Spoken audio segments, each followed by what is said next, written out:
My people, I'm going to tell my story in 3 parts because I don't want it to be too long. My emails are filled up, my DMs, avalanche. So, my daughter is 3 weeks old. I think I'm settled now, so I can tell you guys my story now. It all started way before we even got married, when I discovered that I had PCOS. When I was in university, I would stay for like 6 months without seeing my periods, and I thought, okay, maybe it's because I'm very skinny. I was a nurse. So I knew about PCOS, but I didn't take it seriously. It was until I saw my ovaries in an ultrasound. That was when it dawned on me that, wow, Nancy, look at your ovaries. this is a lot of eggs. How are you gonna cope? I knew I was gonna have to put in some more, some effort to bear children, but I did not realize, that God will bless us so effortlessly. Because when we got married, before we got married, I was in the UK. I decided to get my life right. I was eating, I was exercising, I was eating clean, I was taking my supplements. You guys, my period became regular in the UK. Before I came back to Nigeria, I was seeing my period every 28 days on the clock. So, and I was ovulating. I was jubilating at the time, like, oh my God, PCOS has got nothing on me. Yes, let's go. Got married November ending. By December ending, I was pregnant. Yeah, I was pregnant by December ending because my daughter was born in September, early September. So yeah, that's how fertile I was. My daughter was not even up to 5 months old when I took in again. Yes, and this time around I took in with twins, unassisted, no IVF, no IUI. I took in again, this time around with twins. I was already coping with my daughter who was 5 months breastfeeding. When I didn't find my period, I was like, hey, what's happened? I checked, I was pregnant. By the time it was 3 months and I discovered that it was twins, I was already thinking of, oh my God, how am I going to cope? Like, that pregnancy was so traumatic that I told myself, Guy, I have to do family planning after this pregnancy. It was when I was in the US, my doctor was asking me, how far, what do you want to do? I said, just do anything. I cannot afford to get pregnant again because I might just lose it. So we were, going through options, and I wanted something that wouldn't take too long because I wanted our son to be like 1-2 years before we started trying again. So I opted for the implants, for Implanol. I put the Implanol in, and one thing I noticed was that I was bleeding consistently for 3 months, back to back, every single day, non-stop, for 3 whole months. I had never bled that long. I had PCOS. Sometimes I would have long periods where I won't see my period, and then boom, I would see my period for a long time. But 3 months, that's when I knew something was wrong with that Implanol. So, coupled with the fact that I was getting really depressed, I was feeling so bad. I was having mood swings, very bad mood swings. My husband said, please though, whatever it is you put in your arm, you need to go take it out because you're acting kind of weird. And I knew it, when you know that you are acting weird, but you cannot even help it. That's what happened to me, guys. So eventually, after like a year of suffering, I took it out. Lo and behold, I started looking for my period. I did not find it. I was like, period, where are you? Period. Period is like, I'm gone. I'm on vacation. You guys, it shocked me because 6 months after I took out my Implanol, no periods whatsoever. I said, you know what? I'm going to do what I used to do before I got married. I'm going to start eating right. I'm going to start sleeping right. I'm going to start my exercise. Yo, what's up with my supplements? I gathered all my supplements, started taking again. Lo and behold, after like 6 months, my periods started to come back. They weren't as consistent. They were 31 days, sometimes 40 days. But I was happy I was seeing them. All right. So I became very consistent. And then boom, they started coming back again, and I was so excited. I was like, okay, now it's time to try again for another baby. So we started timing the periods, started, having X during the time that I would be ovulating, but nothing was happening. They tried at least 1 whole year after I took out my implant with no success whatsoever. We didn't get pregnant, not once. So I knew that, okay, something was happening.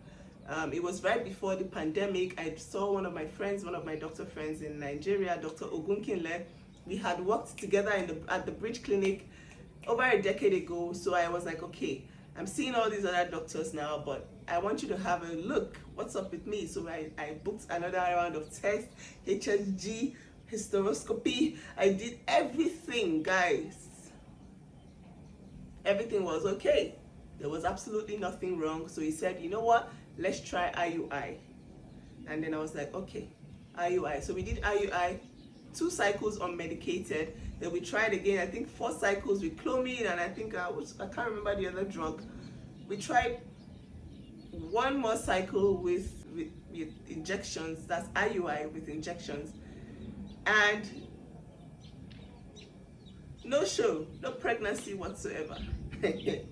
So on my own, I decided to try IUI. I decided to try like a targeted, medicated TTC in my bedroom with clomid, and we got pregnant. But we miscarried.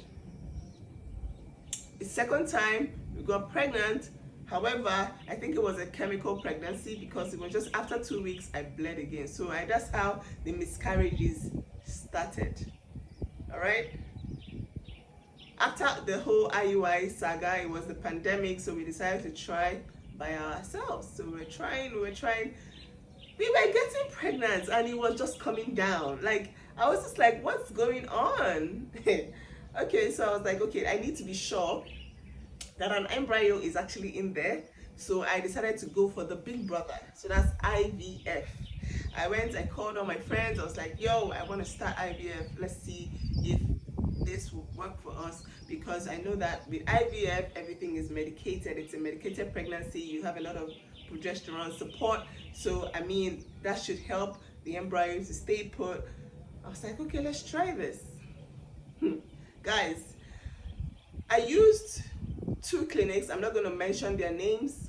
But one thing I will tell you is that if you're trying to conceive in Nigeria and you walk into any clinic and anybody judges you based on your history, it is time for you to leave. Okay? If anybody judges you based on the fact that, for me, I had 2 children, I had 1 boy, 1 girl, so people will be like, what are you looking for in an IVF clinic? Excuse you. So I just didn't like that. Okay? The fact that you feel that people that have children already should not look for more children, or they have 1 child already, go and sit down, people have none at all, so you shouldn't be complaining. We had a goal for our family. We hoped to expand our family because we wanted more children. You see the way I am with my siblings. I have 3 siblings. My husband also has 3 siblings. That is what we wanted for our children. A large family that they could fall back on, because in life it is so important. In fact, sometimes your success is mainly based on how much support you have as a family, right? 2 clinics I went to, they judged me. I'm not going to mention them. One of them, we had a somewhat successful cycle, ended up in miscarriage. And then I decided to, you know what, let me just go holler at my friends. I contacted Dr. Ogunkinle, who we also did one of the IUI cycles with.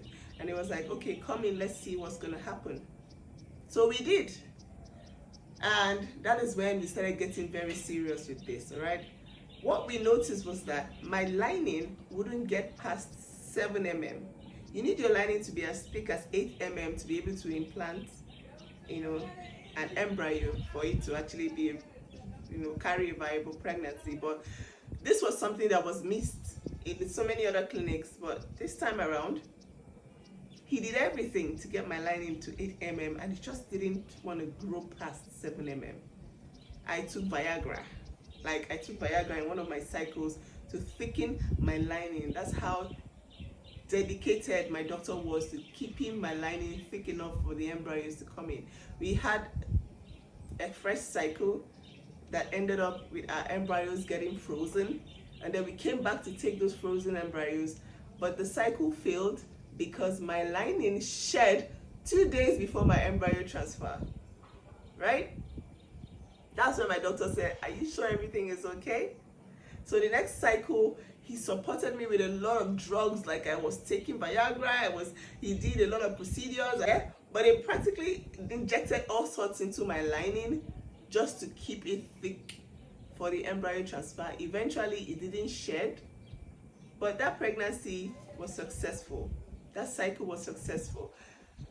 And just when I was jubilating that, oh God, thank you, finally, we have a positive pregnancy and we have a thick enough lining to carry this pregnancy, boom, miscarriage.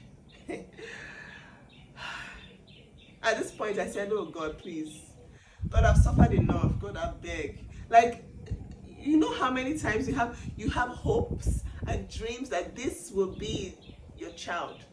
This will be the pregnancy that will end up with your child, and then nothing happens. You have this hope and you have dreams that this will be the pregnancy that you will carry till term, and then boom, miscarriage. At this time, I was getting fat, getting slim, getting fat, getting slim. People would body shame me online, say, oh my God, you're getting so big. I was taking drugs back to back to back to back. I was on medications, hormonal medications, straight up for like 5 years. And all of them ended up in miscarriages. I knew I had messed up my lining. I wasn't sure where I went wrong.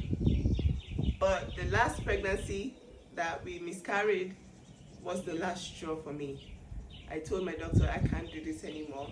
And then he was like, I think it's time for you to try gestational surrogacy.